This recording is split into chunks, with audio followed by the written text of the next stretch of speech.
Então vamos continuar aqui, tentar chegar ao conceito de curvatura ainda hoje. Muito bem, então, só repetindo um pouco da motivação com que eu terminei na aula passada, se lembrar primeiro que a gente usa a seguinte notação. Se você tem um campo x e uma função f, definidos num aberto de uma variedade, por exemplo, então a gente denota como x aplicado a f. Isso aqui é simplesmente a derivada de f na direção x, certo? Então você tem aqui tem uma função f, então é aquela ideia tradicional que isso aqui é derivada t igual a zero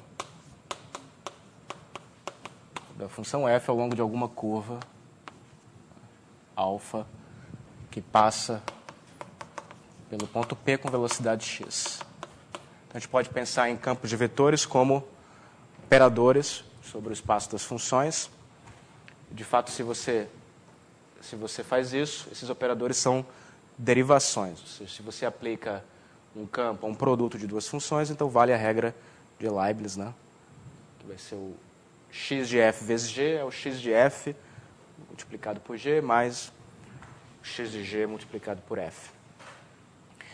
Então, se a gente está trabalhando com um aberto do R3, e aqui a gente tem, então, dois campos x, o x vai ser o campo que dá a direção em relação a qual eu vou derivar, e aí eu tenho um outro campo y, que é o objeto que vai ser derivado. Então eu posso escrever o y em coordenadas. y1, y2 e y3 vão ser funções reais definidas no aberto U. Então, certamente eu posso derivar coordenada a coordenada. E a gente usa a seguinte notação. A derivada, portanto, do campo y com relação à direção x consiste em derivar os componentes na direção x. É claro isso?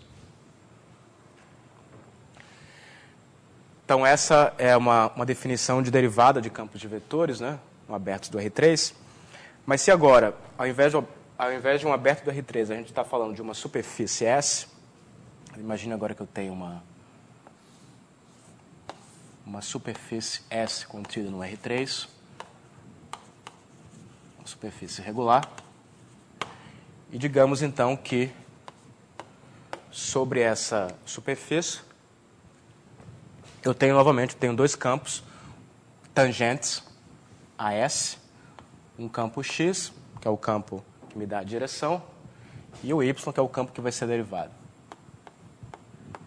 Então, novamente eu tenho, digamos, campos tangentes a S. E aí eu quero definir, vou usar a seguinte definição, né? Eu quero definir o que seria a derivada do y com respeito ao x como vistos na superfície S. Ou seja, qual é a derivada covariante, um termo aqui, um conceito que já apareceu aqui no curso. Então, a ideia, novamente, a gente repete o que a gente já fez na primeira parte do curso. Isso aqui consiste em você pegar a derivada usual do R3 e projetar tangencialmente a superfície. Tá certo? Essa é a chamada derivada covariante, né? Derivada covariante de um campo com relação ao outro. Bom, uma observação é que, para que esse lado direito faça sentido, a priori, eu precisava que os campos x e y estivessem definidos no aberto do R3. Mas, de fato, isso não é necessário, porque para calcular uma derivada, você só precisa conhecer os valores, né, da função que está sendo derivada ao longo de alguma curva tangente ao vetor x. Certo? Então, como o x é tangente à superfície, eu posso tomar essa curva tangente, contida na superfície, ao longo da qual, portanto, o y já está definido. Então, isso aqui faz perfeito sentido. Se você quiser, você pode dizer, bom, localmente, dado um ponto P, se eu tenho dois campos, uma vizinhança do ponto P, eu posso tomar essa vizinhança suficientemente pequena para que os campos x e y possuam extensões para a bola do R3, e aí você toma a derivada como você tomaria no R3, tá certo? Então, uma observação aqui é que isso não depende das extensões locais. Das extensões locais de x e y. Extensões para um aberto do R3, né?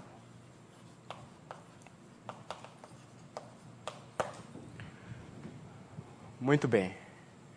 Bom, mas um campo tangente a uma superfície S pode ser visto também como uma seção do fibrado tangente, que é um fibrado vetorial. Então, essa ideia de derivada covariante, de derivar um objeto, né, com relação a um campo de vetores na base, pode ser generalizada e leva ao conceito de conexão, que eu vou introduzir agora. Então, digamos que eu tenha π, um fibrado vetorial. Fibrado vetorial. Então, uma conexão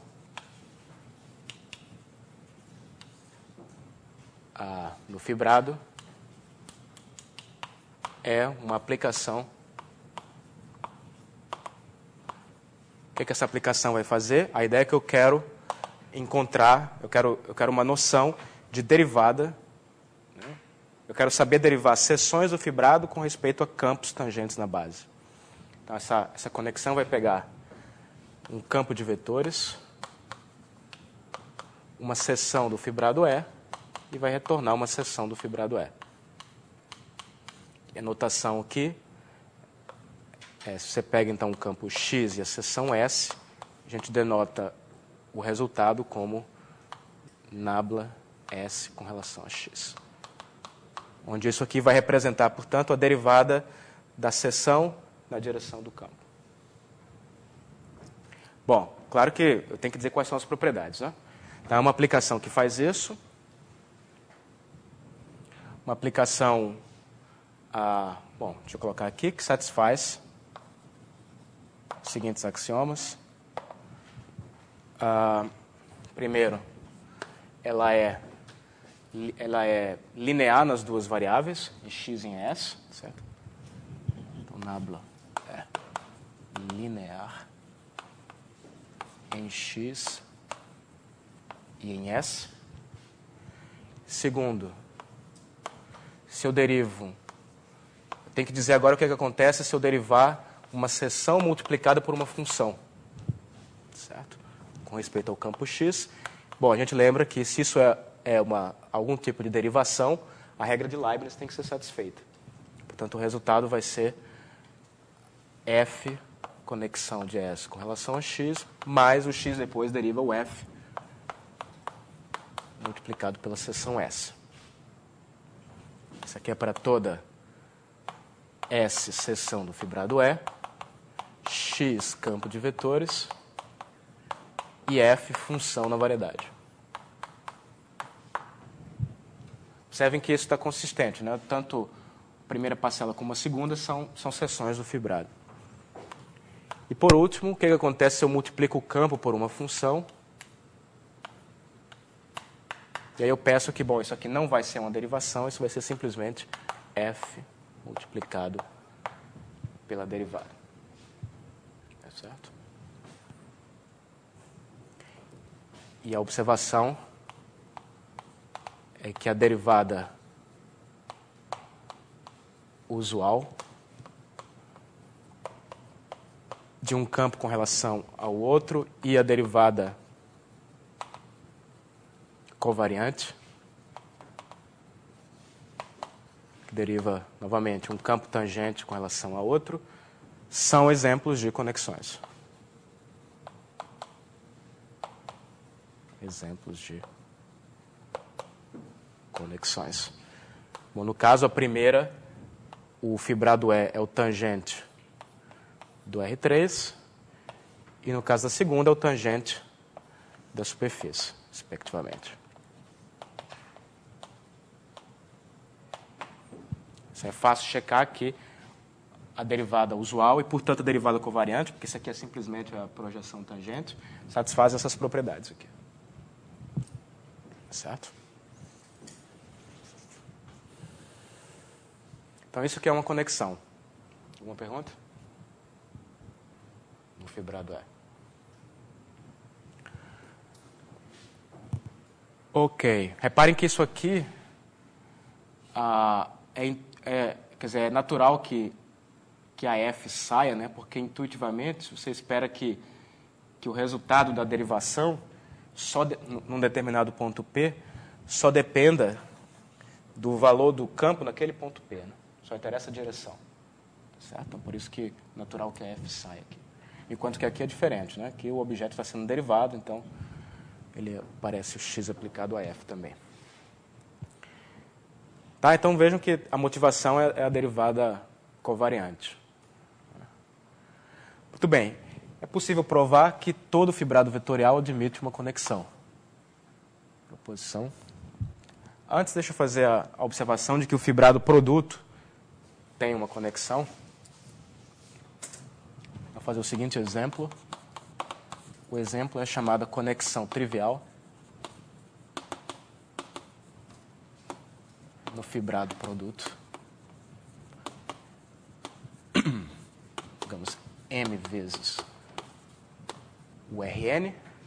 Então, a ideia é que eu vou, portanto, uma seção do fibrado produto é a mesma coisa que uma função diferenciável da variedade no Rn. Certo? Ou seja, o espaço das seções desse fibrado é a mesma coisa que o conjunto das funções de M em Rn. Então, novamente, eu posso olhar coordenada a coordenada. O que acontece com a função? Então, a definição da conexão trivial é muito simples. Você vai derivar, portanto, uma seção S com relação ao campo X, derivando coordenada a coordenada. Você pega, então, x de S1, x de Sn, onde o S1 e o Sn são as componentes dessa função, que são funções reais. Você sabe como derivar com respeito a um campo X. Está claro isso? Então, essa é a conexão trivial, é a derivação usual. Certo? Muito bem. Então, a proposição é a de que todo fibrado vetorial admite uma conexão. Todo fibrado vetorial possui pelo menos uma conexão.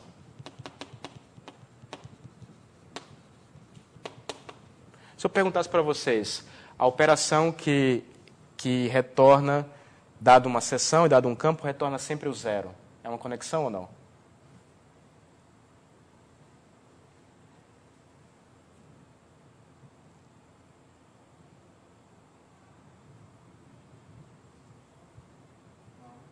Não, né? Por quê? Por causa da regra de Leibniz, exatamente. Certo? A propriedade 2 te diz que colocar o zero aqui não funciona, porque vai sobrar esse termo, né? Certo? Então, de fato, você tem que ter realmente alguma operação não trivial. Tem que ser uma derivação, né? Como essa daqui que eu falei. Então, muito bem. A ideia de demonstrar essa proposição é, novamente, observar que o fibrado vetorial sempre pode ser localizado, trivializado, né? Localmente. Ou seja, localmente ele é equivalente ao fibrado produto que possui essa conexão trivial. E aí, novamente, a gente vai colar essas conexões locais usando uma partição da unidade. Certo? O ponto-chave aqui é a seguinte observação, que se você tem K conexões em E, e se você tem K números reais que somam 1, então, o objeto, a combinação linear das conexões com esses coeficientes, também é conexão. Certo? Os coeficientes não precisam ser positivos aqui, porque não tem nenhuma condição de positividade na conexão, né? É só uma derivação. Então, esses reais aqui podem ser quaisquer. O ponto importante é que eles precisam somar 1. E eles precisam somar 1 exatamente para que o termo que sobra fique com coeficiente 1 e continue sendo uma derivação, de fato. Certo? Só por isso. Bom, mas isso tem tudo a ver com partição da unidade, né? Então, vamos fazer essa demonstração aqui.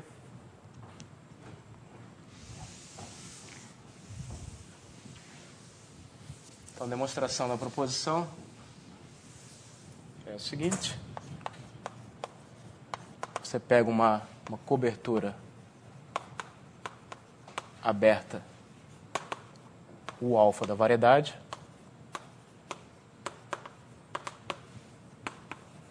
tal que em cada alfa o fibrado pode ser trivializado, tal que para todo alfa existe uma trivialização, que eu chamo de φ-alfa, que pega uma seção do fibrado sobre o aberto alfa e identifica com uma função que toma valores do Rn. Aqui o n é o rank do fibrado. Certo? Bom, então, usando esse dicionário, eu posso colocar sobre o fibrado, sobre o alfa, conexão trivial. Então, a ideia é definir a seguinte conexão local, que eu vou chamar de nabla alfa, que faz o seguinte, ela vai pegar aqui é sobre o alfa, né? Vai pegar uma seção do fibrado sobre o alfa, que tem um campo x, e aí pelo dicionário isso vai me mandar o φ alfa de S. Vai ser uma seção do fibrado produto, mas isso é uma função que toma valores no Rn, então eu posso derivar com respeito ao campo x.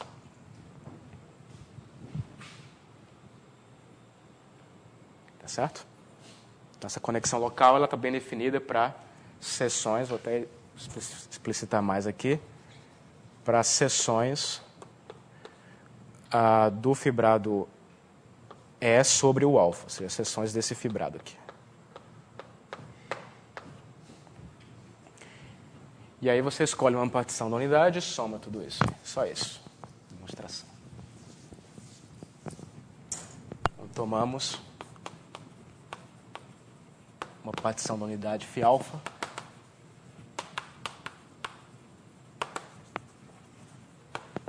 Φ-alfa. Que é subordinada à cobertura aberta.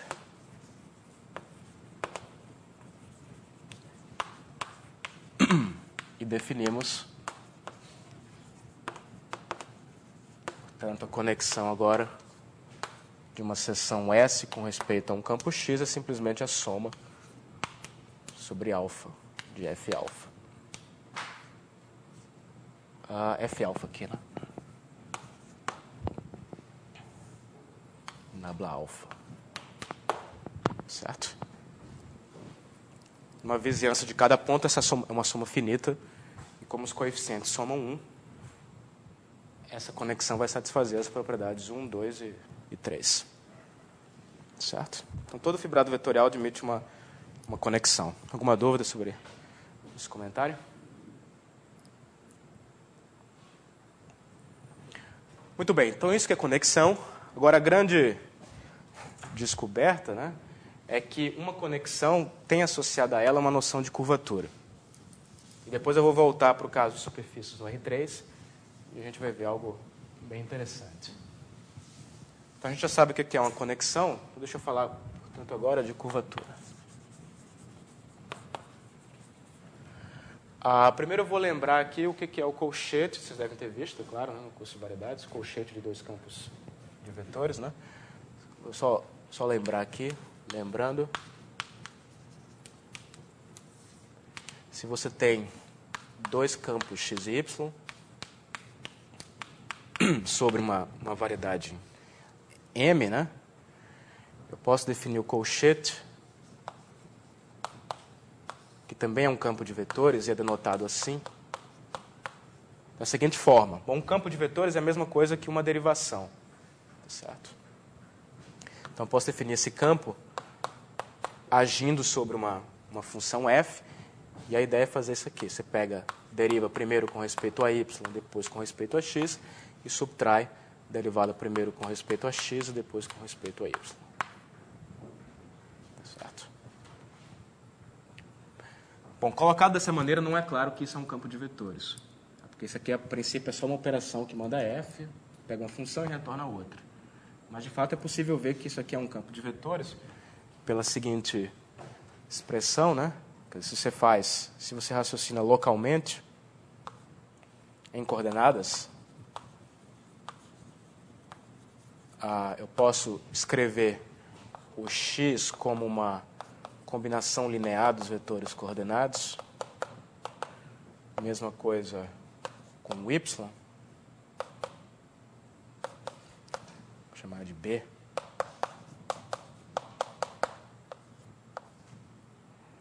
Da maneira que quando eu faço o colchete, né, de x e de y, o que isso dá, né? Eu vou primeiro aplicar o y,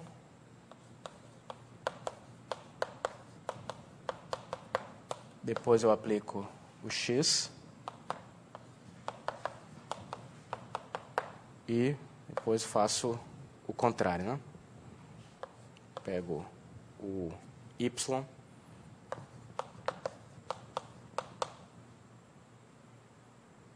como é que é? BI. E aqui o x.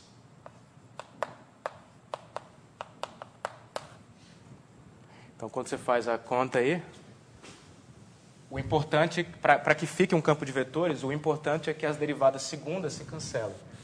Um campo de vetores é uma derivação de primeira ordem. Eu quero interpretar isso como um campo de vetores.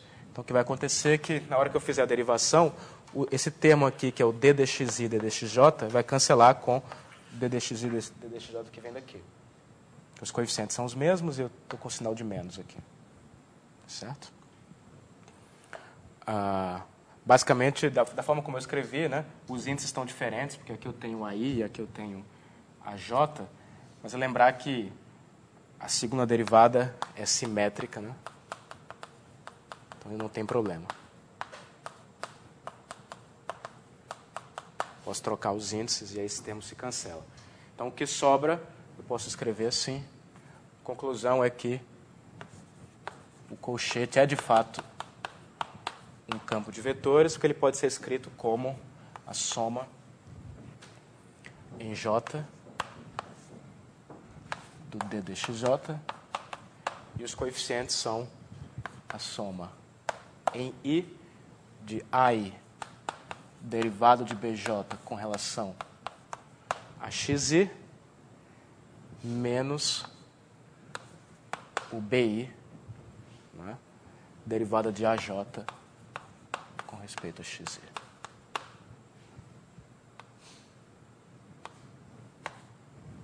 Certo? Então, de fato, ele é o campo de vetores que em coordenadas possui esses coeficientes aqui. E é definido intrinsecamente dessa forma aqui. Tá bem? Então, esse é o colchete, né? Ok, uma observação é que o colchete dos campos coordenados é zero.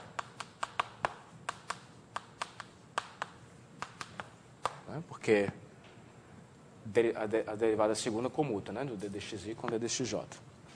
Mas é fácil construir exemplos de campos de vetores cujas derivadas não comutam. Então, nem sempre o colchete dá zero, né? Basta, por exemplo, que um desses coeficientes aqui seja diferente de zero, né? Ok, então a observação é a seguinte. Se a gente olha agora para o fibrado, vamos fazer o seguinte exemplo. Se a gente pega a conexão trivial, no fibrado produto. Então, eu posso pegar uma seção, derivar com respeito a y, depois eu derivo com respeito a x, aí eu subtraio a derivação na ordem oposta. Pergunto a vocês quanto que dá isso daqui, né? Como a gente está falando da conexão trivial, né, essa conexão aqui é a derivação usual, como eu fiz aqui. Isso. Então, o y de S, na verdade, é a derivação usual feita coordenada a coordenada. A mesma coisa quando eu aplicar o x aqui. Portanto, isso me dá... Quanto que é isso? Esse é o colchete, né? O colchete é novamente um campo de vetores que está derivando o S, portanto eu posso escrever isso assim. Ok? Então qual é a conclusão? A conclusão é que para a conexão trivial, se eu fizer a seguinte operação, se eu olhar para a seguinte expressão, nabla x, nabla y, menos nabla y, nabla x, menos nabla colchete, quanto é isso aqui? É zero, né? Certo? Para a conexão trivial, essa combinação aí é sempre zero. Portanto, definição, e é uma definição que a princípio é misteriosa, mas aos poucos a gente vai entendendo o porquê dela, é que dado uma conexão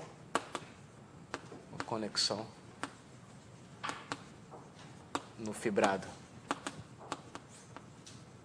vetorial E, a curvatura da conexão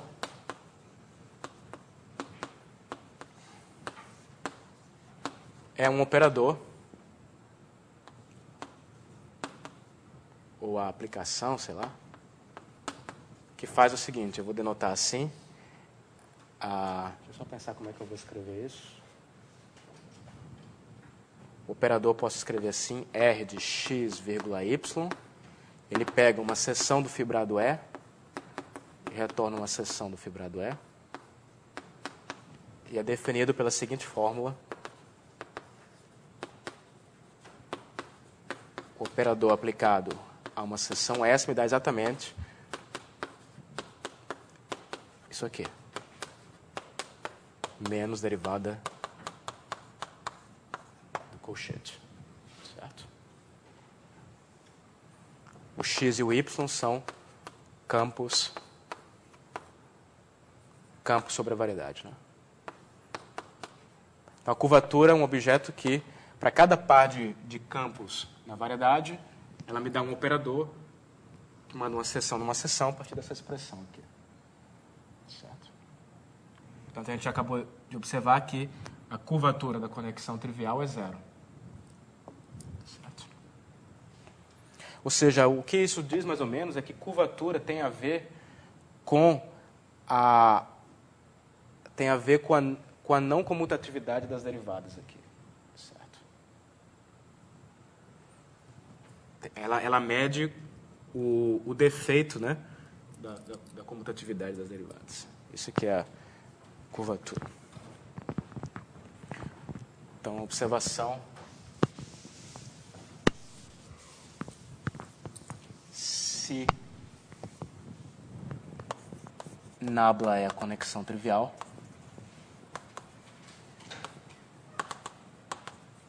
então a curvatura é zero.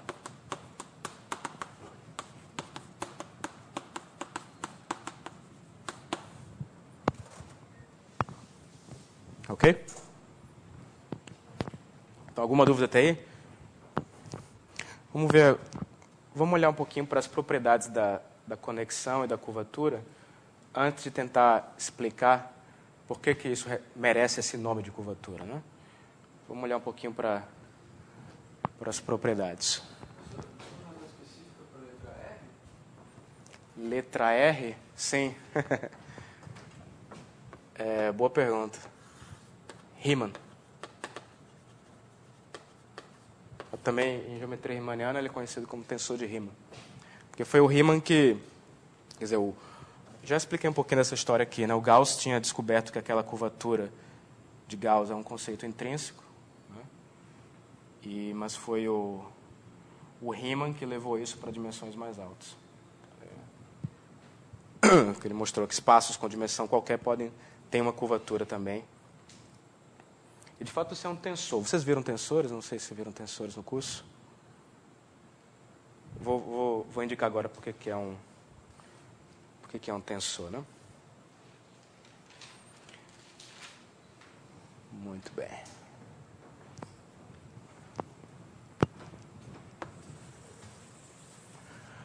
Ok, então vamos ver quais são as propriedades.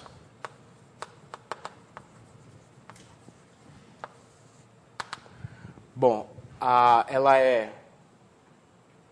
Deixa eu ver o que eu vou falar aqui. Ela é antissimétrica no x e no y. O que é fácil checar também é que ela é linear em todas as variáveis. É linear em x, y e s. Certo? Mas a terceira, que é interessante, é que se você multiplica cada uma das variáveis por uma função, por exemplo, x por f, y por g e s por h, então essas três funções saem intactas.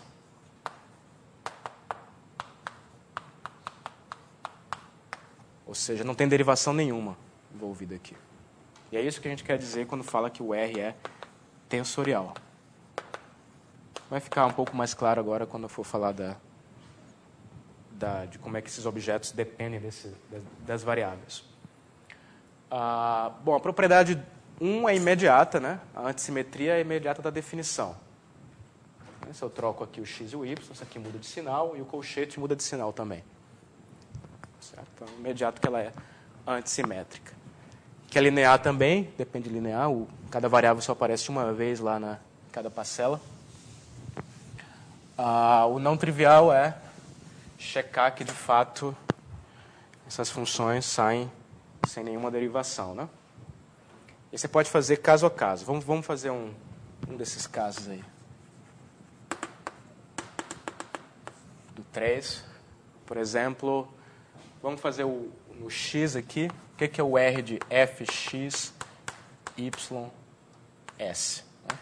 Isso aqui, por definição, é a derivada fx, y, s menos y derivada fx, s menos derivada colchete fx, y, s. Mas isso aqui, a gente já viu que o f embaixo sai intacto, né? Então, isso aqui é a mesma coisa que isso. Bom, aqui o f sai intacto, mas ainda tem que derivar com respeito a y depois. E aqui, quando vocês olham para a fórmula do colchete, vocês vão ver que... O que é isso aqui?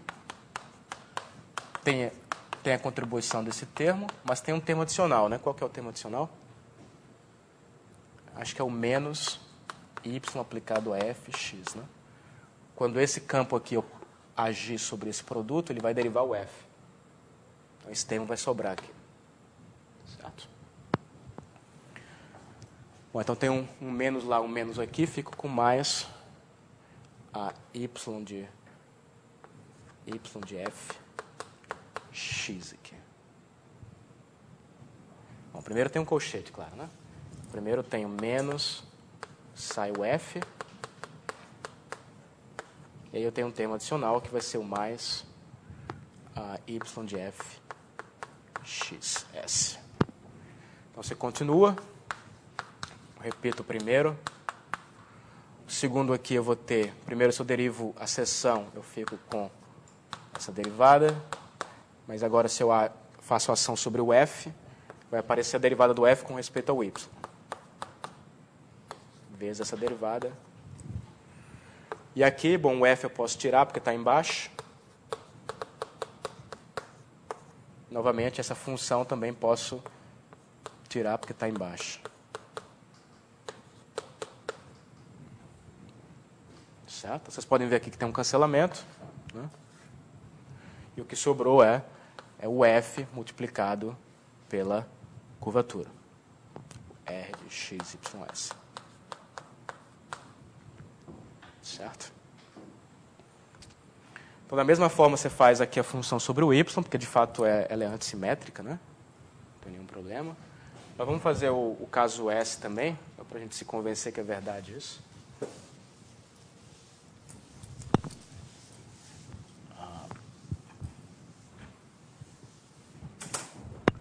Então, você faz R de x, y, f vezes S agora. Vamos lá. Isso aqui dá isso.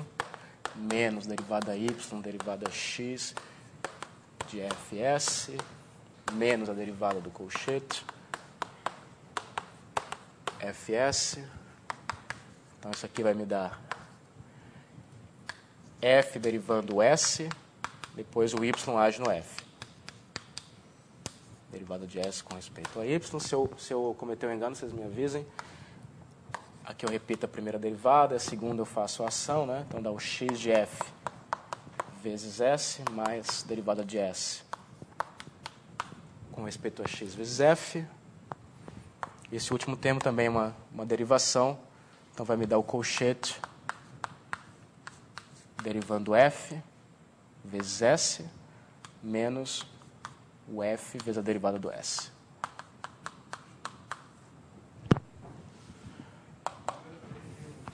Tem um erro aí? Como?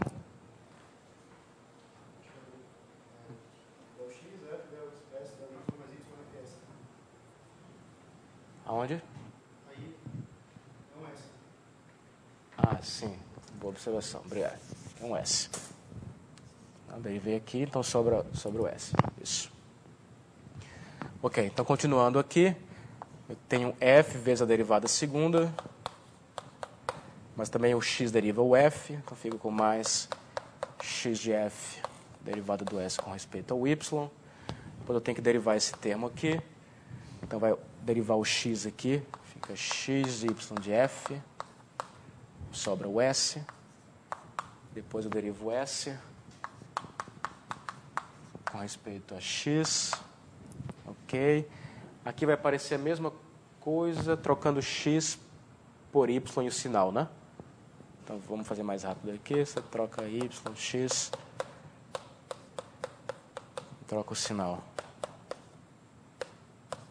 Certo isso? X, y. E aí eu repito os últimos termos, que são esses dois aqui. Colchete S menos F derivada com relação ao colchete. Então, já abri tudo agora. Agora é só analisar, né? Então, por exemplo, aqui eu tenho o x, y de f vezes s. Aqui eu tenho menos y, x de f vezes s. E aqui eu tenho menos colchete vezes f. Esses três termos cancelam. E essa é a definição do colchete. O que mais cancela aí? Aqui eu tenho o y de f derivada de s com sinal de mais. Aqui ele aparece com sinal de menos. Cancela. Da mesma forma que tem o sinal de mais, aqui tem o sinal de menos. Cancela. E aí eu fico com o quê? F vezes a curvatura, novamente. Certo? Novamente é o F R de x, y, s. Bom? Então, de fato, a curvatura tem essa propriedade tensorial de que as funções ela é linear não só com respeito a números reais, mas também com respeito a funções, digamos assim.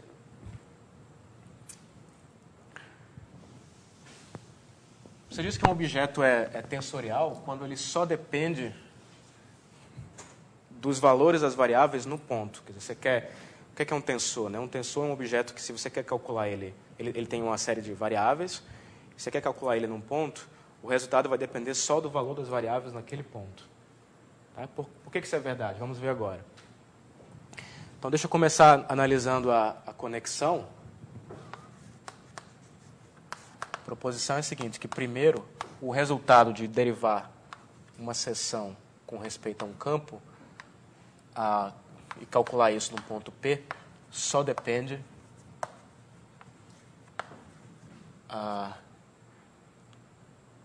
dos valores de S numa vizinhança de P.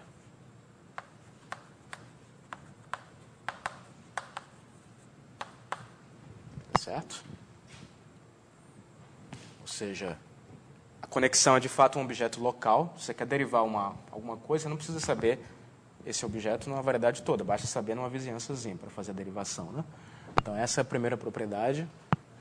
E a segunda é que se você quer calcular isso num ponto, isso só depende do valor de x no ponto P. É mais forte ainda.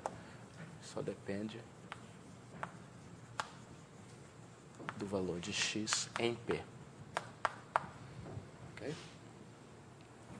E, por último, a curvatura R de x, y, S. Isso é uma seção do fibrado. Se eu quiser avaliar isso em P, isso só depende dos valores de x, y e S em P. Certo? Então, isso é uma coisa sensacional, né? Porque você está definindo o R com um monte de derivada. Certo? Um monte de derivada lá, do S, do Y e do X. Mas, de certa forma, quando você faz essa combinação específica aqui, o resultado só depende dos valores dos objetos no ponto P. Então, na verdade, isso não tem nada a ver com uma derivada, né? Isso é um tensor. Certo? Por isso que é importante acrescentar esse colchete aqui. Se você esquece o termo do colchete, né, continua sendo antissimétrico, mas vai perder essa propriedade. A propriedade de que as funções saem intactas vai deixar de ser verdade, porque os termos não vão se cancelar direito aqui. Certo? Ok, então vamos provar essa proposição.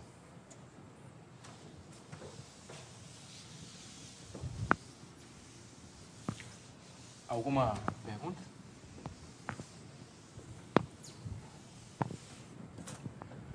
Então, demonstração. Então, vamos primeiro mostrar que o resultado só depende da seção num aberto. Então, a ideia é a seguinte. Suponha que você tem duas seções, S1 e S2, que são seções do fibrado E. E suponhamos que elas coincidem em alguma vizinhança do ponto P. Então, suponhamos que S1 é igual ao S2 em alguma vizinhança U de P. Certo? Então, isso é a mesma coisa que dizer que no aberto U, a diferença é zero. Bom, a gente está numa variedade, então digamos que esse ponto aqui seja o P, e aqui está o aberto U. Né?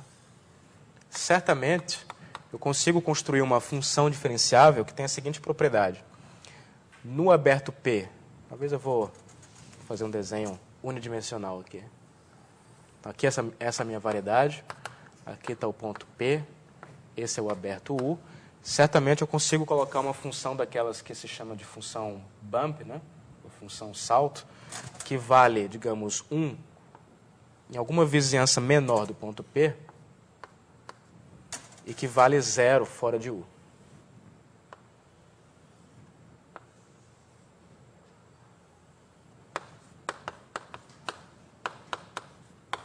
Imagina que vocês sabem construir esse tipo de função, né? Pode usar coordenadas, por exemplo, né? Então, você toma uma função f, que está definida em toda a variedade, é suave, e que satisfaz que f é igual a 1 numa vizinhança v de P e que vale 0 fora de U.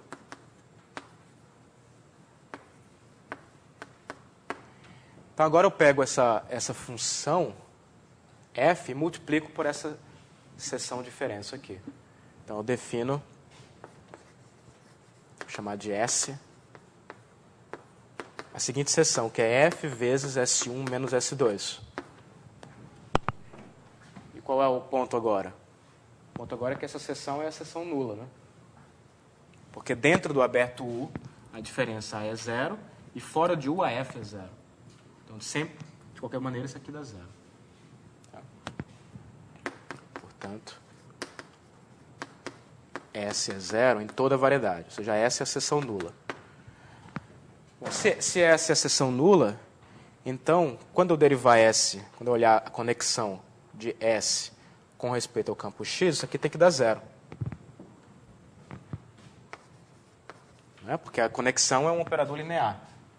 Então, o valor no zero tem que ser o zero. Mas agora eu vou explorar as propriedades da conexão. Eu sei que isso é... O S foi definido justamente como esse produto. Isso aqui vai me dar o X aplicado a F, vezes a diferença, mais F vezes a diferença das conexões. Certo? E se eu pegar agora essa identidade e avaliar no ponto P, o que acontece? Bom, no ponto P, a diferença dá zero. E a F vale 1. Então, assim, em P, o que a gente tem aqui, isso aqui, é igual a zero, que é o que eu queria mostrar, que os resultados são iguais. Certo?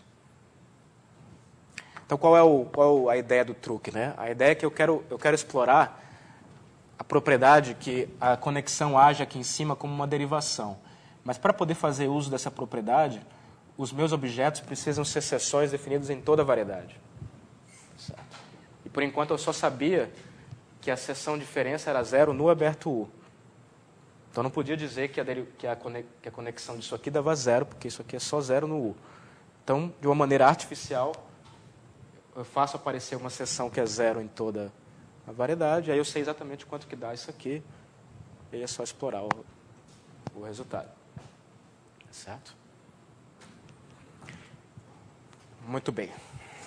Se você faz a mesma ideia com campo X, você vai concluir, da mesma forma, que isso aqui também só depende dos valores de X numa vizinhança de P.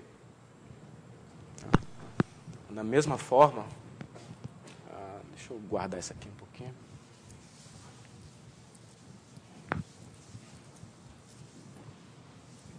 Então, da mesma forma,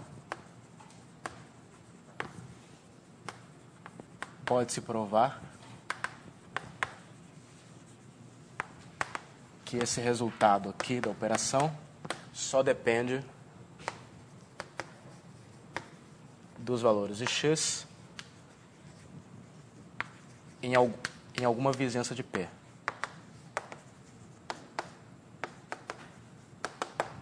Da mesma forma, certo? Bom, mas eu quero provar mais, né? Eu quero provar que embaixo ela só depende do valor de X no ponto P, que é o que você espera se aquele X é só a direção de derivação. Então, eu tenho que provar uma propriedade mais forte. Então, a ideia é analisar o que acontece em coordenadas. Então, vamos lá. Então, escolhemos coordenadas, né? Então, tomamos,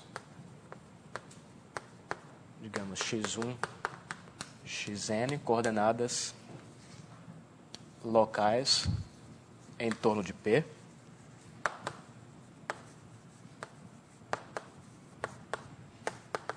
E aí, nessas coordenadas locais, a gente pode escrever o campo X como um campo que é uma combinação linear, né, dos vetores coordenados.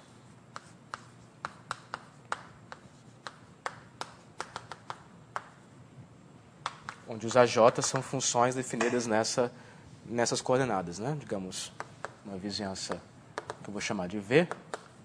Então, os AJ são funções de V em R. E agora, alguém tem alguma ideia de como continuar?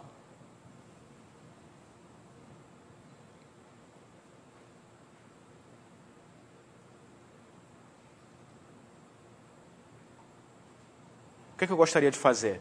Eu gostaria de, na expressão derivada de S com respeito a x, eu gostaria de substituir o x por essa fórmula aqui. Porque aí eu vou poder pegar as funções que estão embaixo e trazer para cima, pela propriedade da conexão. Só que eu ainda não posso fazer isso, porque essa expressão aqui só vale localmente. Só vale no aberto U, o V, né? E formalmente isso é um operador que age sobre campos definidos na variedade inteira. Então, como? Para cada J, sim, uma ideia desse tipo. Isso, exatamente. Ou seja, o que você precisa fazer, como ele diz ali, é uma coisa parecida com cada J. Você quer, digamos, encontrar objetos que estão definidos em toda a variedade que numa vizinhança de P coincide com esse daqui. Tá certo? Então, vamos fazer isso. Então, a ideia é, novamente, você pegar aquela função. Aqui está o P, esse é o V, aí numa vizinhança menor ainda, W, você pega uma função que vale 1 aqui, e vale 0 fora de V, né? Chama essa função de F, e aí você define, vou chamar de AJ_til, a função F vezes AJ, e vou chamar de, isso aqui é só uma notação, D dxj_til, o F vezes D dxj. Então, a observação agora é que, como a F se anula, né, perto da fronteira de V, eu posso estender como zero. Né, que esses campos aqui podem ser estendidos trivialmente para o complementar da vizinhança como zero.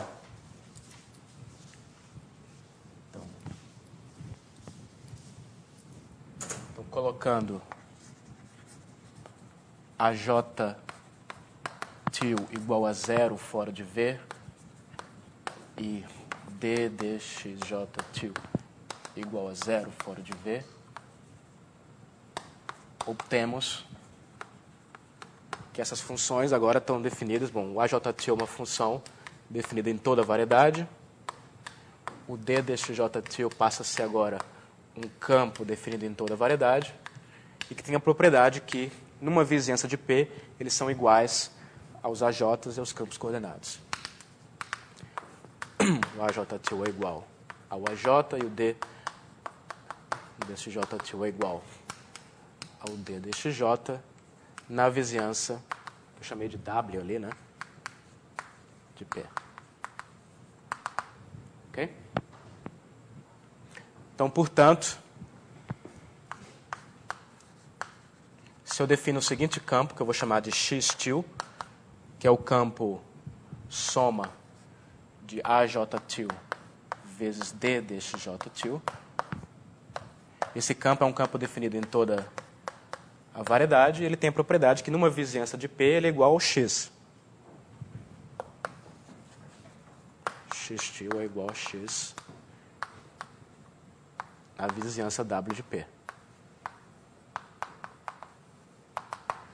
Mas a gente já sabe que a conexão só depende dos valores de x numa vizinhança de P. É a mesma demonstração que eu fiz aqui, né? Então, logo, a gente tem que a derivada do S com respeito ao x, que é o que eu gostaria de calcular, né? No ponto P, é a mesma coisa que derivar o S com respeito ao x_til. Certo? Do ponto P. Só que agora essa expressão aqui faz sentido em toda a variedade. Então eu posso substituir o x_til por essa soma. J de AJ_til, D dxj_til, de S, avaliado em P. E eu posso usar agora as propriedades da conexão. A conexão é linear com respeito a funções quando essa função vem embaixo. Então, isso aqui é a soma J do AJ_til, a derivada de D_til de S em P. Isso tudo avaliado em P, né? Então, finalmente, conclusão é que, vamos ver se a gente consegue encaixar aqui nesse espaço. Agora eu estou no ponto P. E esses objetos aqui no ponto P são iguais aos objetos originais, ao A e ao DDXJ. Então, isso aqui é igual a soma de AJ de P, derivada com respeito a S. Bom, acho que eu não posso escrever assim, não, né? Formalmente eu não posso escrever, não. Já posso concluir aqui. Se você olhar para como é que o campo entrou nessa expressão aqui, né? Você vai ver que ele só entra nos coeficientes. AJ2. Certo? É claro isso? Ou seja, o resultado aqui só depende dos valores AJ tilde P, que são os valores de AJ de P.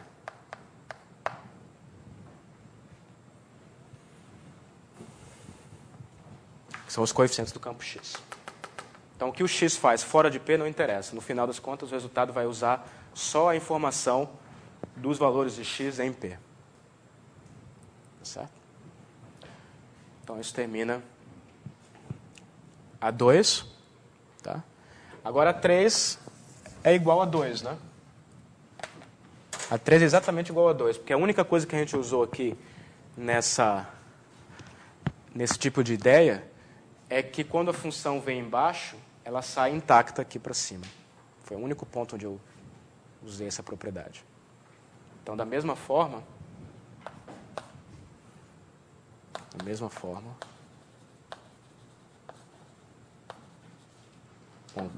como em 2 pode-se provar 3. Certo? A mesma coisa. A ideia é que você vai escrever o x e o y como combinações lineares dos campos coordenados, o S como uma combinação linear de um referencial. E aí você tem que usar esse truque de estender para poder depois usar essa propriedade chave aqui da curvatura. E no final da conta, os coeficientes vão todos sair intactos, sem nenhuma derivação, e o resultado vai depender só dos valores dos coeficientes no ponto P. Ou seja, de maneira geral, deixa eu até aproveitar para dizer para vocês o que é um tensor.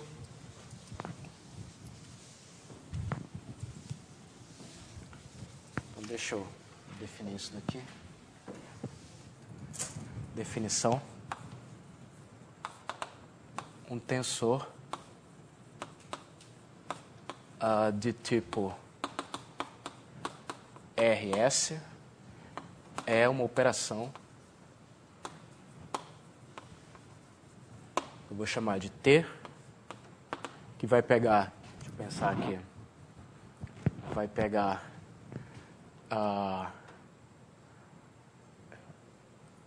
eu chamei assim as formas diferenciais, né? Vezes A1 de M, R vezes, depois vai pegar S campos, essa definição mais geral possível, tá? Bom, é bem geral. S vezes, vai retornar uma função, tal que o T é linear em cada variável.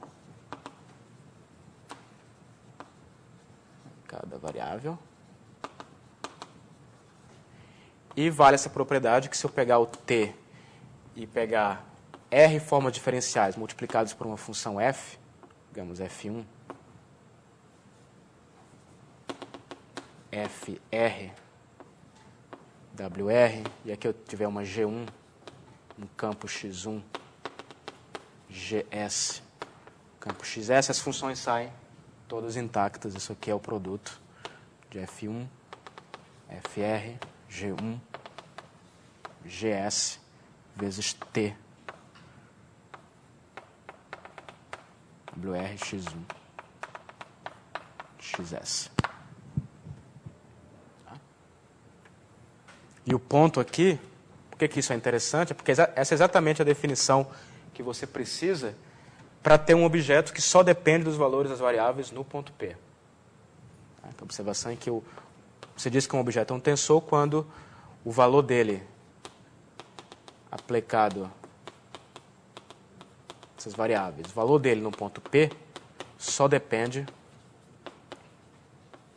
dos valores das variáveis em P.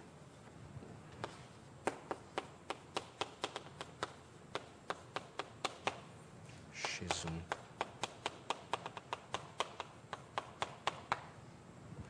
Certo.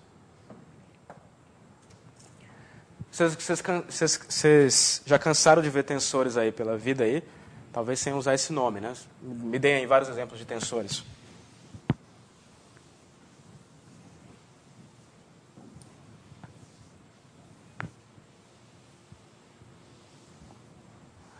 Exemplos de tensores.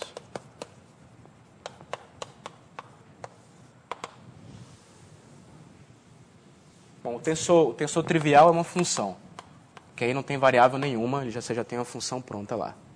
É o tensor trivial, digamos. Mas o que mais é um tensor?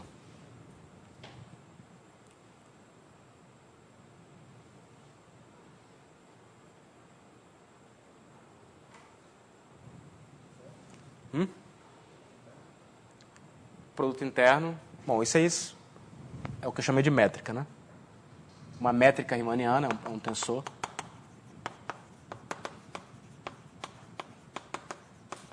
Tensor é um objeto que é multilinear e que, para calcular ele, você só precisa da informação do ponto P.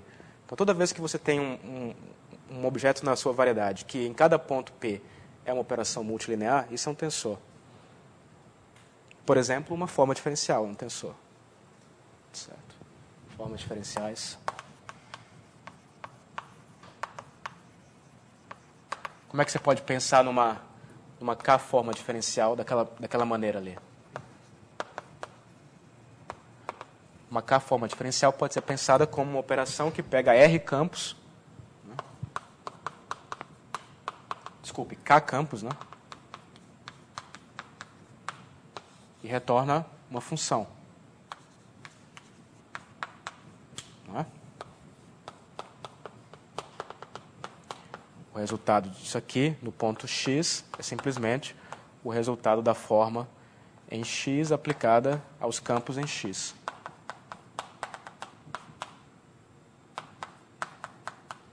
Se você multiplicar por funções aqui, não interessa. Só como a operação é puramente pontual, a função sai intacta. Certo? Um campo de vetores também. É um tensor, né? Campos de vetores. Como é que você pensa, então, num campo como um tensor?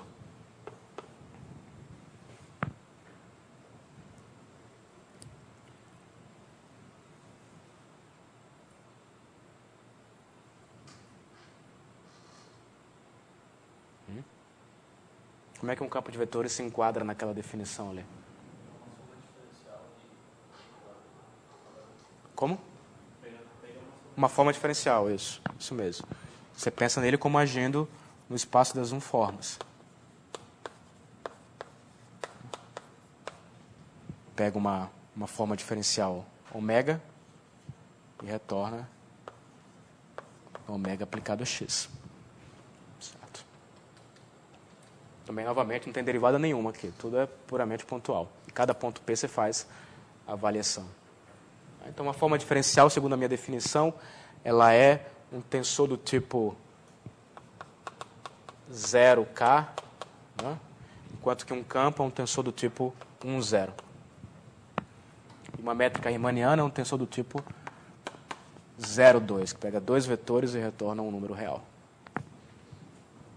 E aí o R é o chamado de contravariante, né? E o S é o covariante. Quando você diz que um tensor do tipo 0S, diz que ele é um tensor covariante. Enfim, mas tudo isso é só para explicar que, no fundo, o que isso está dizendo é que a curvatura é um tensor. Tá? Não se enquadra direito aqui porque o resultado não é uma função, mas a ideia é a mesma. Ela só vai depender dos valores das variáveis no ponto P. Ok. Muito bem, então já sabemos o que é uma conexão, o que é uma curvatura.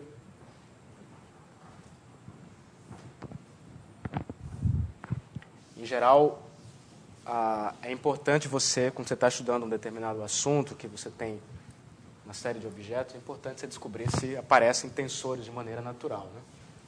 A gente acabou de ver um exemplo aqui. Toda conexão vem com esse tensor, curvatura, que a priori a gente não conhecia, né? Então, muito bem. Então, para terminar a aula de hoje, vamos voltar aqui ao caso de, pelo menos, eu acho que vai ser para terminar. Vamos voltar aqui ao caso de superfícies no R3, tá certo? Isso. Um exemplo. Vamos pegar uma superfície regular do R3.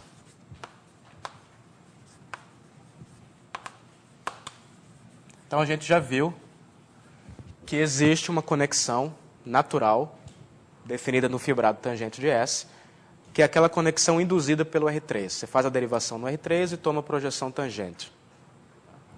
A gente toma nabla x, y, melhor. Nabla conexão em TS induzida pelo R3. Lembrando a definição, a derivada de y com respeito a x é a derivada usual projetada tangencialmente. Então, essa é uma conexão natural definida no fibrado tangente da superfície S. Portanto, como toda conexão, ela tem uma curvatura. Então, vai existir uma curvatura R, que vai fazer o seguinte, ela vai pegar dois campos de vetores e vai me dar um operador que manda uma seção do fibrado, que é novamente um campo de vetores, né? E retorna um campo de vetores. Isso aqui é a curvatura da conexão induzida, onde o x e o y aqui são campos de vetores. Então, por que isso se chama curvatura, né? Vamos ver por que agora. Está tudo claro até aí? Está claro que conexão é essa, que curvatura é essa que eu estou falando, né? Curvatura é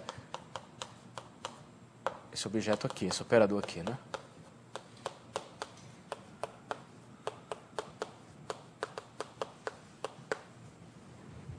Certo? Muito bem. Então, o que eu vou fazer é o seguinte. Eu quero calcular a curvatura, né? Então, vamos fazer o seguinte. Deixa eu ver como é que eu vou fazer.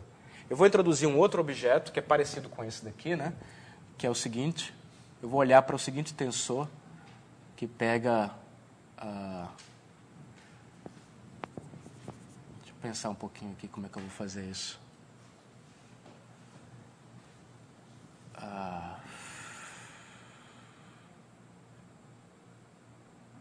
Bom, o que eu quero calcular é o seguinte. R de x, y...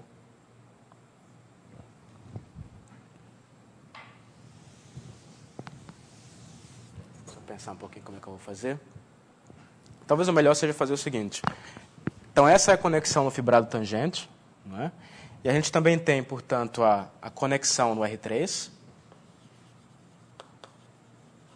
que é a conexão trivial, né?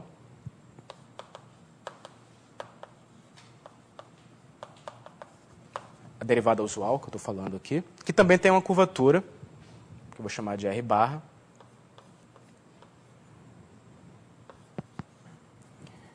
O que ela faz? Ela pega um campo do R3, não é? Vezes um campo do R3 e retorna um campo do R3. Agora, o que eu sei sobre essa curvatura aqui? Que é zero, né? Ela é a curvatura da conexão trivial. A gente já viu que essa curvatura é zero. Então, eu vou pegar 4 campos de vetores tangentes à superfície.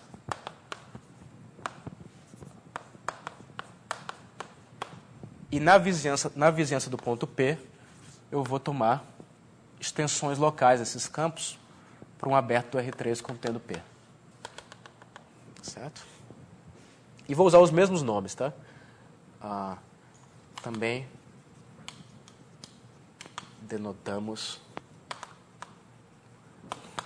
por x, y, z e w extensões locais definidas numa vizinhança V no R3 de P. Daqui está o P, essa aqui é a vizinhança V. Eu imagino que eu tenho que os campos agora estão definidos numa bolinha em torno de P. Então, posso fazer a seguinte conta. Eu vou olhar para o R barra aplicado a x, vírgula, y, z, interno w. Isso aqui me retorna um vetor, que eu posso fazer o produto escalar por outro vetor w. Só que como a conexão trivial tem curvatura zero, isso dá zero. E o meu objetivo agora é relacionar isso daqui com a curvatura da superfície. Então, a gente escreve a definição. O que é essa curvatura? Isso aqui é a derivada usual, x, y aplicado a z, menos dy dx aplicado a z, menos a derivada colchete aplicado a z interno w. Tá certo? E eu vou fazer isso sobre a superfície. Os campos estão definidos numa bola, né? Mas eu só estou interessado na superfície. Então, agora eu posso começar a tentar analisar o que é isso daqui, né? Então, por exemplo, como é que eu relaciono o D com a conexão da superfície? É a parte tangente. A conexão da superfície é a parte tangente. Então, eu vou decompor esse vetor aqui na sua parte tangente e na sua parte normal. Vou chamar a normal de N. N é a normal unitária.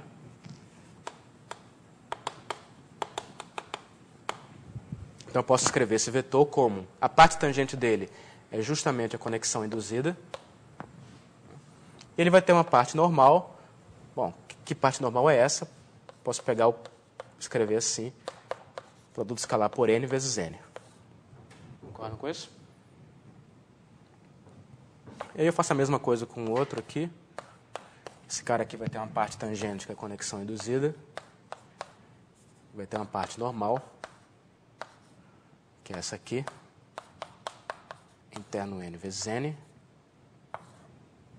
E aqui, como eu estou pegando o produto interno por um vetor tangente, eu já posso esquecer o componente normal, fico só com a tangente, que é a conexão induzida. A gente já fez esse tipo de conta aqui no curso, na primeira parte do curso, né? Fico com isso daí. Ok.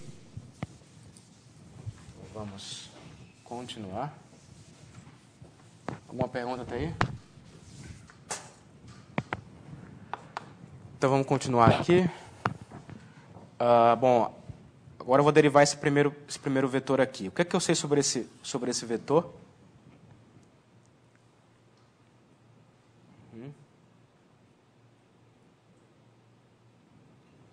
Que é tangente. Eu sei que esse vetor é tangente.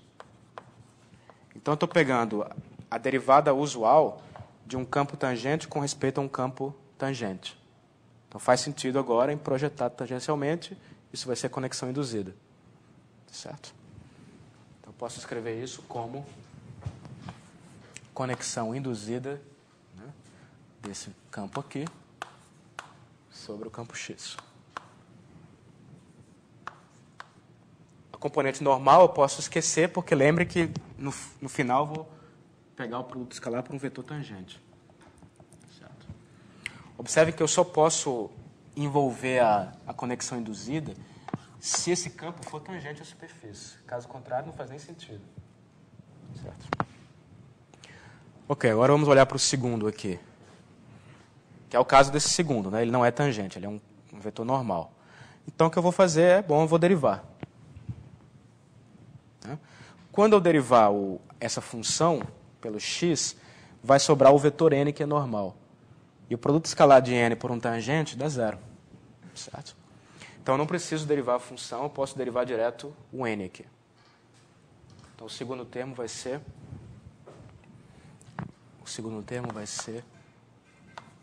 a função vezes a derivada de n com respeito a x, não é isso? Tá certo isso? Bom, o segundo termo vai ser a mesma coisa trocando x por y, né? E o sinal. Então, eu vou ter menos isso aqui, menos x por y.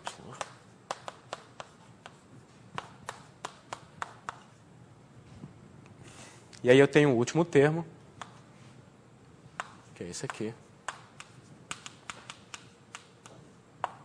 vezes w. Está tudo ok até aqui?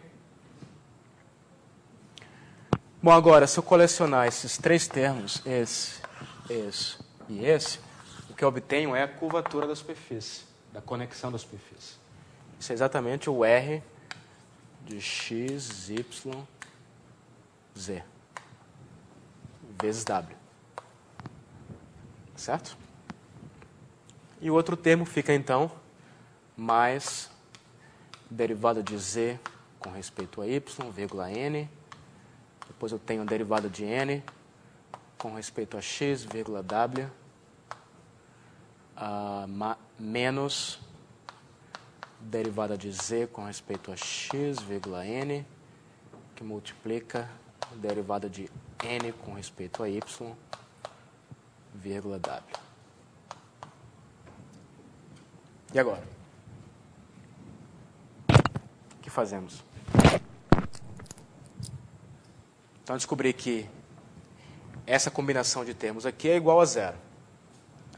E eu queria justamente calcular a curvatura da superfície, a curvatura da conexão da superfície. Então, eu tenho que analisar esse termo aqui. O que é que você sugere?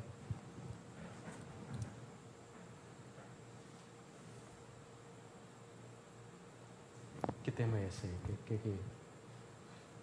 Como é que eu analiso esses termos aqui?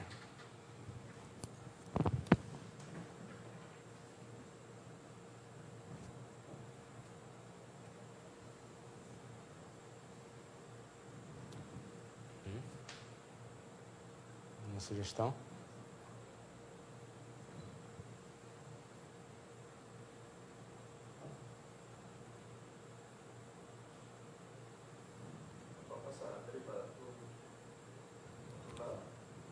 Em qual termo? Em dxn, dx... Aqui você diz. Sim, pode. Mas você está querendo fazer isso por quê?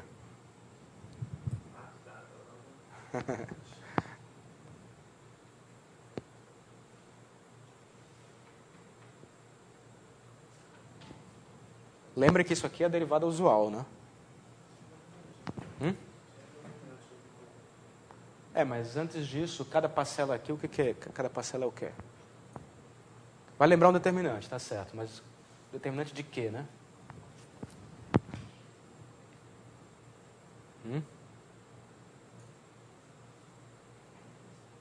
Talvez vocês estejam um pouco confundidos com a notação. Mas isso aqui é a derivada usual. O n é normal, unitária, o x e o w são tangentes. Que termo é esse aqui? Alguém sabe? Segunda forma fundamental. Isso. Isso é exatamente a segunda forma fundamental da superfície. Certo. Você já lembrar que a definição da segunda forma fundamental, vou chamar de π x, y, onde o x, y são tangentes, era justamente pegar menos, né, a derivada da normal com respeito a x, produto escalar pelo y. Nessa notação nova aqui que eu estou usando, seria menos derivada de n com respeito a x, y. E como ele falou ali, já que o y é perpendicular ao n, eu também posso passar a derivada para lá, mudo o sinal, fico com n derivada de y com respeito a x. Certo? Essa é a segunda forma fundamental. Agora vamos escrever. Aliás, a segunda forma fundamental é um outro exemplo de tensor, né? Ela é bilinear em cada ponto. Então, a nossa conclusão foi que a gente provou o seguinte teorema. A gente provou que... Eu mostrei que a combinação desses termos é igual a zero. Então, se eu manipular, eu fico com que a curvatura... Aqui eu estou supondo que S, contido em R3, é uma superfície regular, né? O N é normal. Então, esse R de x, y, zw é igual a... O que isso é igual? Vamos ver aqui. Esse termo aqui é π, né? Está com o sinal de menos, passando para lá, fica mais π. Bom, esse termo é π e esse termo é menos π. É isso?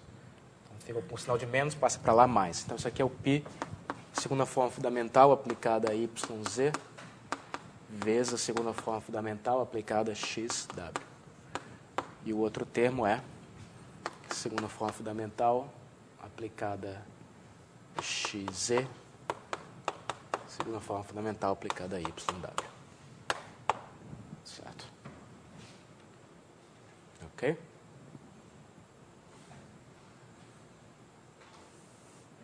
Já que a gente está lembrando um pouco de superfícies, né?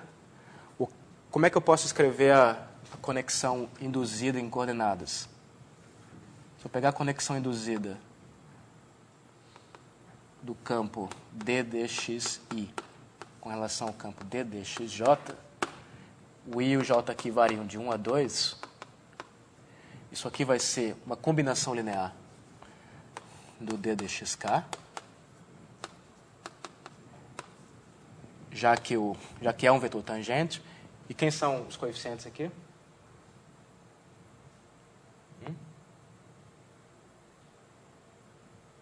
Não esqueceram do curso não, né? Da primeira parte.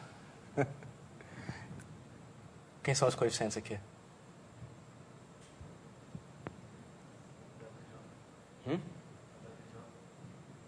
WJ? Não. Como? Não. Símbolos de Christoph. São símbolos de Christoph. Gama, I, J, K. São símbolos de Christoph. Que a gente viu que, numa das aulas, a gente viu que isso aqui só depende da primeira forma fundamental, né? Então, a conexão induzida numa superfície só depende da primeira forma fundamental. Certo? Então, vamos continuar a escrever isso aqui de maneira mais concreta. Imagina agora que eu pegue estou na superfície, S, aí tem um ponto P aqui. Imagine que eu pegue agora uma base ortonormal, E1, E2, base ortonormal do plano tangente. E aí eu vou avaliar a seguinte expressão, R de E1, E2, E2, E1. Corolário do teorema, isso aqui é igual a, vamos ver, π de E1, E1, π de E2, E2, menos o π de π é simétrico, né? E1, E2 ao quadrado. E o que é isso aqui?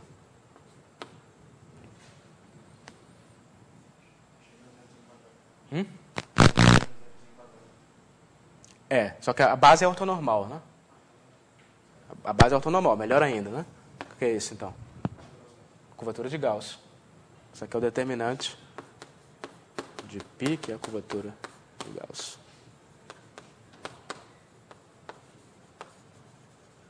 Tá certo? Então agora vocês veem que não é por acaso que esse objeto se chama de curvatura. Tá certo? E se vocês olharem um pouquinho melhor para esse argumento, isso aqui é o teorema egrégio. Né? Certo? Do lado aqui está a curvatura de Gauss, que se escreve em termos da segunda forma fundamental, igual a uma expressão que só depende da conexão, que por sua vez só depende da primeira forma fundamental. Então esse é o teorema egrégio visto de maneira mais elegante. Assim. Certo? Então, o corolário aqui, teorema egrégio, que dizia que K é um conceito intrínseco. Não foi assim que o Gauss provou o teorema, mas é assim que se aprende num curso de geometria riemanniana, onde você começa com a geometria intrínseca, né? Só depois que a segunda forma fundamental aparece. E aí, meio que na metade do curso, você prova esse teorema aqui, que é a chamada equação de Gauss, que relaciona curvatura intrínseca com a segunda forma fundamental, que é um objeto extrínseco. Ok? Então, de fato, essa curvatura que é abstrata aqui, né, ela é a curvatura que vem da conexão do fibrado tangente.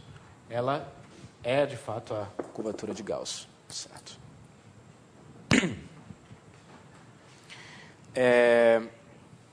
Se vocês pararem um pouquinho para pensar também sobre essa demonstração, vocês vão ver que de fato não é uma demonstração diferente, não. É só a exposição é mais elegante. Mas não é diferente, porque eu não sei se vocês lembram como que a gente fez a demonstração do teorema egrégio, né? Como é que era a demonstração do teorema egrégio? Você pegava aquele triedro, XU, XV, N, não era? E aí o que a gente fazia como é que era? Eu já estou esquecido aqui. Talvez seja melhor escrever então como X1, né? X2 e o N. E aí a gente analisava as derivadas. Então você pegava o XI, derivava com respeito a J, né? E aí escrevia isso como uma combinação linear do XK, aqui eram símbolos de Christoffel, e aparecia o termo da normal, que era o termo da segunda forma fundamental. Era uma das equações, né? E aí a equação o teorema egrégio era uma consequência de explorar o fato de que o x i jk é igual ao x i kj. Você tem essa igualdade aqui pelo lema de Schwarz. E aí a gente saía fazendo as contas a partir disso, e de repente, como surpresa, a gente descobria que a curvatura de Gauss podia ser escrita só em termos da primeira forma fundamental. Se vocês pensarem um pouco direitinho, isso é exatamente o que a gente fez, né? Porque a gente começou aqui observando que, na derivada usual, duas derivadas comutam. É como se eu estivesse pegando o x, o y e o z como os campos coordenados. XU e XV. Então, essa comutatividade aqui, que isso aqui dá zero, foi exatamente o ponto inicial lá também. Então, é interessante, né? Uma demonstração, a mesma demonstração, só que com uma roupagem bem mais elegante. Então, tá bom. Então, próxima aula a gente continua.